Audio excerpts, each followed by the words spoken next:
Hello everyone and welcome to EduTap. In this video, we are going to read about the introduction to Goods and Services Tax that is GST. हमारे AFM component के chapter number 30th में आपको GST से जुड़ी हुई एक basic discussion देखने को मिलती है and in the AFM exam as well, you will see a few questions, not too many, but a few questions related to the topic of GST. So इस वीडियो में शॉर्ट वीडियो में हम लोग GST की introduction एक बार समझ लेते हैं. क्या है GST? What is GST? GST is a indirect tax that is levied on consumption of goods and services in India. अब यहां पर डायरेक्ट और इनडायरेक्ट टैक्सेस के बीच का जो डिफरेंस है वो भी समझना हमारे लिए जरूरी है. In the earlier videos we learned about income tax. Income tax is a kind of direct tax. Direct taxes are those taxes where the tax is levied and the burden of the tax and the incidence of the tax, both of them they lie on the same person. लेकिन indirect tax के अंदर जो आपका burden of tax होता है और incidence of tax होता है वो अलग अलग लोगों पर लाई करता है. डायरेक्ट टैक्स में आपके एग्जांपल्स होते हैं जैसे आपका इनकम टैक्स है, आपकी वेल्थ टैक्स है, कैपिटल गेन्स टैक्स है. ये सारे टैक्सेस आप जो प्रोवाइड करते हैं directly to the government based on your income, that is basically a direct tax. And all the taxes that you pay indirectly on the consumption of goods and services, जैसे कि GST या फिर कुछ अलग products के ऊपर जो भी आप एक्साइज देते हैं या कोई और ड्यूटी देते हैं, तो वो सब आपके इनडायरेक्ट टैक्सेस हैं. ठीक है, तो यहाँ पर मैंने आपको डायरेक्ट और इनडायरेक्ट टैक्सेस दोनों की डेफिनेशन बता दी है. सबसे पहले डायरेक्ट टैक्स की बात करें, it's the tax levied on the income और wealth of a person and is paid by that same person directly to the government. It is known therefore as a direct tax. Indirect tax means the tax is levied on the goods and services of a person. It is collected from the buyer by another person जो कि होता है seller, और seller उसको government को deposit करता है. तो यहाँ पर इंसिडेंस और बर्डन ऑफ टैक्सेशन वो अलग अलग लोगों पर पड़ेगा. In the case of indirect tax, the incidence of tax lies on the seller of goods and service, but the burden of tax lies on the customer of goods and service. लेकिन जब हम direct taxes की बात करते हैं तो वहां पर इंसिडेंस और बर्डन दोनों ही जो इनकम अर्नर है उसके ऊपर पड़ता है. ठीक है, बर्डन की और इंसिडेंस की दोनों की बात यहां पर भी मैंने आपको लिख के बता दी है. देन इवेजन, टैक्स इवेजन आपका डायरेक्ट टैक्सेस में काफी पॉसिबल है, काफी इजी तो नहीं कहना चाहिए लेकिन काफी कॉमन है. लेकिन इनडायरेक्ट टैक्सेस में ये काफी डिफिकल्ट हो जाता है अगर आप टैक्स इवेड करना चाहते हैं तो. इन्फ्लेशन पे अगर हम बात करें, direct tax helps in reducing the inflation, क्योंकि डायरेक्ट टैक्स से आपकी इनकम कम हो जाती है. इनकम का कुछ हिस्सा you give it to the government, some part of the income you give it to the government, so the public is left with less money to spend on goods and service, और therefore the inflation is in control because of direct taxes. लेकिन मैं indirect tax की अगर बात करूं, the indirect tax is actually added to the price of goods and services. जो भी goods and service आप कंज्यूम करते हो उसके प्राइस में जीएसटी जुड़ जाता है, तो इससे आपकी चीजें और महंगी हो जाती हैं. The inflation rises, so inflation is in control because of direct tax and it rises because of indirect tax. Okay, shiftability की बात कर लेते हैं. Direct tax cannot be shifted to others, जिसको टैक्स देना है उसी को देना पड़ेगा, आप दूसरे को शिफ्ट नहीं कर सकते. But in GST obviously the tax is shifted to the customer by the seller. Right, तो मैंने एग्जांपल भी लिख दिए हैं. तो यहां पर आपको पता चला direct taxes they are somewhat progressive while indirect taxes are regressive. Why? Because in direct taxes the person earning more gives more tax. लेकिन जीएसटी में irrespective of the level of income, चाहे आप करोड़पति हैं चाहे आप बहुत गरीब हैं, अगर आप एक सेम आइटम खरीद रहे हो सेम प्राइस का, तो आप उस पर टैक्स भी सेम पे करोगे. Right, so therefore irrespective of your earning capacity you end up paying the same tax, and that is why it is termed as regressive taxation. Indirect tax is a regressive taxation while the direct taxes they are progressive taxation. ठीक है, इसके अलावा जो हमारे indirect taxes होते हैं, इनकी अगर हम बात करें, इनको मैनेज करना, इनकी कंप्लायंस चेक करना is somewhat easier, is somewhat cheaper on the part of the government. But if I talk about the direct taxes where the income tax department is concerned, यहाँ पर आप लोगों को ये ध्यान रखना पड़ेगा कि एडमिनिस्ट्रेशन कॉस्ट्स हाई होती हैं in the case of direct taxes. Right, indirect taxes also discourage consumption and are oriented towards savings and growth, क्योंकि all the goods and services when they come up with GST, तो ये एक तरीके से customers को disincentivise करता है चीजें खरीदने के लिए और उनको अपना पैसा सेव करने के लिए फोर्स करता है. Similarly the government can also control the rate at which certain goods or services are consumed by the public. जैसे कुछ गुड्स या कुछ सर्विसेज को हार्मफुल माना जाता है पब्लिक हेल्थ के लिए, लाइक स्मोकिंग और यूज ऑफ अल्कोहल और सम अदर ड्रग्स, तो इनके ऊपर जीएसटी लगा करके या इनके ऊपर कोई दूसरा इनडायरेक्ट टैक्स लगा करके इनको ज्यादा कॉस्टली बनाया जा सकता है, so that people they do not consume these and the people who have lesser income they are not attracted towards these kinds of elements. Right, तो ये एडिशनल इनडायरेक्ट टैक्सेस के और भी कुछ फायदे हो सकते हैं या उसका यूजेज हो सकता है. अब यहाँ इंडिया में अगर हम बात करें तो इनडायरेक्ट टैक्स का सबसे बेहतर एग्जांपल है जीएसटी. फुल फॉर्म क्या है? Goods and services tax. It is introduced in the country in the 1 जुलाई 2017. सो 1 जुलाई 2017 से ये भारत देश में जीएसटी लागू है. It is a destination based tax. That means the place where the goods and services are consumed. That means the address of the customer. The person who is buying the goods and service, where that person is located, वहां उस राज्य पे या उस जगह पर आपका taxation जो है वो लिया जाता है. सो अगर let us say I want to purchase something, I want to order something on Amazon and I am sitting in the national capital of Delhi, right, but the product that I am ordering, that is product is coming from Mumbai.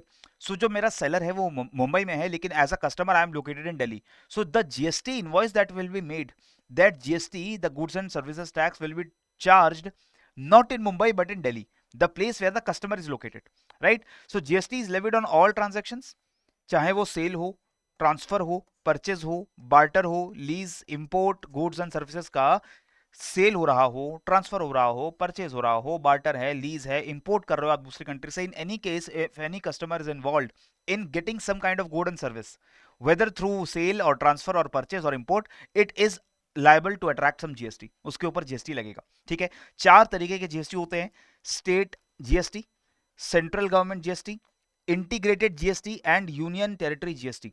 So what ever GST you and up paying, depending upon की जो आपकी consumption हो रही है services की, वो inter state है या इंट्रा स्टेट है, उसके हिसाब से आपका जीएसटी कैसे करता है. अगर आपने एक ही स्टेट के, only in one state you are producing, your customer is also located in that state and your seller is also located in that state, तो आपका जीएसटी के दो हिस्से बनते हैं. क्या बनता है? एक बनता है सी जीएसटी, एक जाता है सेंट्रल गवर्नमेंट को, एक जाता है स्टेट गवर्नमेंट को. But if the seller and customers are located in different states, then the IGST is charged. जो इंटीग्रेटेड जीएसटी है, ये इंटीग्रेटेड जीएसटी सेंट्रल गवर्नमेंट के पास जाता है, और फिर सेंट्रल गवर्नमेंट इस जीएसटी को कहां, किस स्टेट को एलोकेट करती है? जिस स्टेट में आपका कस्टमर लोकेटेड था. Right, similarly if the customer is located and the seller is located both in the union territory, then UGST is charged, which again basically goes to the central government, right? अभी जो GST है ये more transparent है, इसका administration थोड़ा easy है as compare to the direct taxation administration.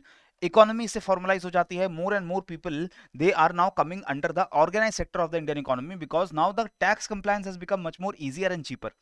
जो sellers हैं, जो सप्लायर्स हैं, जो गुड्स एंड सर्विसेज सेल करते हैं, पहले कई सप्लायर्स एंड सेलर्स जानबूझकर टैक्स फाइल नहीं करते थे, और इसलिए भी नहीं करते थे because the process was very expensive, it was very tedious, it involved a lot of paper work, और इसमें ह्यूमन इंटरफेरेंस बहुत ज्यादा होता था.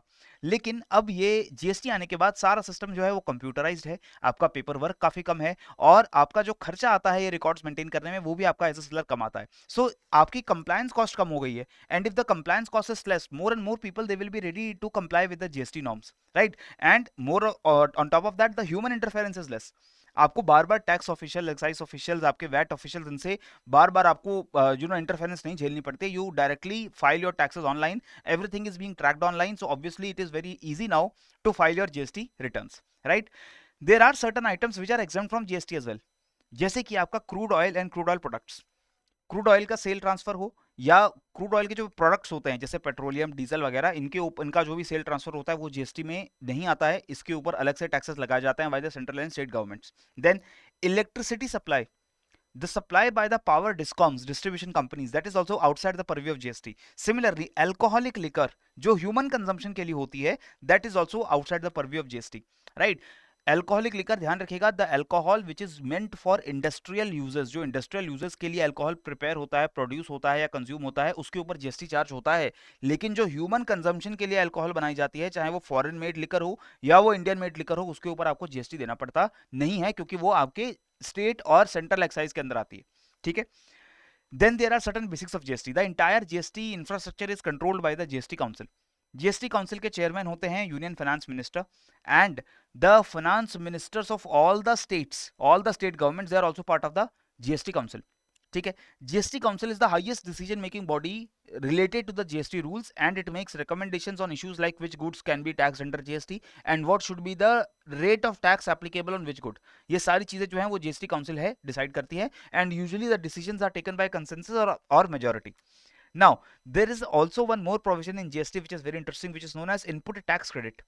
In order to avoid cascading taxation, यानी टैक्स के ऊपर टैक्स ना लगे, इसको अवॉइड करने के लिए हम इनपुट टैक्स क्रेडिट भी सेलर्स को प्रोवाइड करते हैं. इसका एक बहुत सिंपल एग्जांपल है. Late us say I make cotton garments, cotton cloth मैं बनाता हूं, and for that I produce raw cotton. I also purchase raw cotton from the farmers. I also purchase ink or dye to color my these garments. I want to color them. Then I might also be taking the help of service of some professionals. कुछ professionals की मैं service ले रहा हूँ, हो सकता है उस पर भी मैं जीएसटी दे रहा हूँ. तो ये सारी चीजों को कंज्यूम करते वक्त, रॉ मटेरियल्स को कंज्यूम करते वक्त, I am paying some GST to the government, right. Then I make the cotton cloth out of it, and then I sell this cloth to the customer. And when I sell this cloth to the customer, the cloth, the price of the cloth, इसके ऊपर भी आपको GST देना पड़ता है. Now, who will pay this GST? This GST will be paid by the customer, and this GST was paid by the manufacturer which is me. So आप समझते हैं कि इस जीएसटी की वजह से आपके जो भी प्रोडक्ट्स बनते हैं जिसमें आपको मल्टीपल प्रोसेसेस से जाना पड़ता है और multiple times value addition happens, then the GST will keep on cascading. क्योंकि मैंने यहाँ कॉटन के ऊपर जीएसटी चार्ज किया, ठीक है, और मैंने जीएसटी पे कर दिया गवर्नमेंट को. अब ये जो जीएसटी है मुझे देना पड़ा एज अ कस्टमर, राइट. तो इससे कॉटन का प्राइस मेरे लिए महंगा हो गया, रॉ मटेरियल मुझे महंगा मिला है, और जब मैं उसे क्लॉथ बनाऊंगा तो मैं उसके क्लॉथ को भी अब मुझे महंगा बेचना पड़ेगा कस्टमर को, और कस्टमर को उसके ऊपर जीएसटी भी देनी है. So actually I have increased my prices to accommodate for this GST. So the prices of my cloth have gone up, and now the customer also has to paid additional GST on that higher price. So the GST will again be added to the higher price. So this will lead to a very high increase in the cost for the customer. और इससे नुकसान किसको होता है? Customer को भी नुकसान होता है और मुझे भी नुकसान होता है, because now the customer will not be willing to purchase my clothes, because my clothes are very costly for the customer. तो इसमें गवर्नमेंट क्या अलाउ करता है हमें? गवर्नमेंट बोलता है कि ठीक है, ये जो जीएसटी आपने चार्ज किया है इसके ऊपर दोबारा आपको जीएसटी नहीं देना पड़ेगा, आपको ये जीएसटी का इनपुट टैक्स क्रेडिट मिल जाएगा.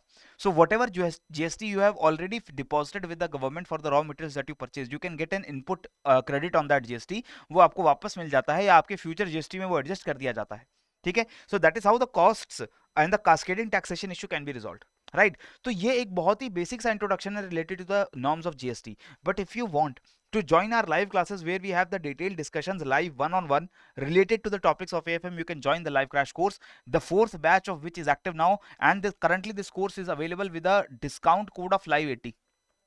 और ये डिस्काउंट कोड अगर आप यूज करते हैं तो आपको 80% डिस्काउंट मिलता है इस कोड के ऊपर. In this course you are getting live classes where for all the 4 components you are getting 15 classes of 2 hours each. So total 60 classes आपको मिलती हैं, चारों components की live classes हैं. Concept notes for all the chapters, for all the subjects, and test series in which you get 40 full length tests, 10 tests per subject plus your chapter wise quizzes as well. आपको हर chapter का quiz भी मिलता है, हर chapter का test भी मिलता है और पूरे सब्जेक्ट का टेस्ट भी मिलता है. तो ये सारी चीजें एक बहुत अफोर्डेबल प्राइस में आपके लिए अवेलेबल है. अगर आप इस कोर्स को एक बार चेकआउट करना चाहते हैं, एक बार डिस्क्रिप्शन बॉक्स में जाकर you can check out the link, and there you can also find the demo material which you can watch for free and decide कि whether this course is up to the mark in terms of quality और not. So if you like these videos and other content on our YouTube channel, please do subscribe to our channel and also like and share this video. और इसी के साथ मुझे दीजिए आप इजाजत. पढ़ते रहिए, बढ़ते रहिए. जय हिंद एंड जय भारत.